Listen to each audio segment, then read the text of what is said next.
Hi guys, welcome back to our channel Finance for Beginners. Today in this video I am going to show you how to download or install Banktree personal finance app in your device. Banktree Personal Finance is a finance tool that is designed to help you manage your money effectively. Now moving on to the video, first of all go to your Play Store or App Store. Then search Banktree Personal Finance.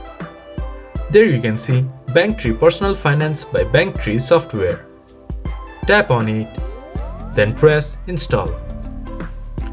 It might take a while to install the app depending upon your internet speed.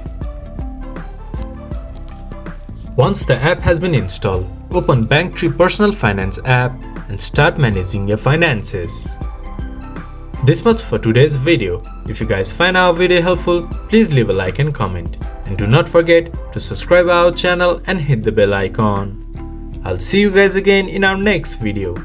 Thank you for watching.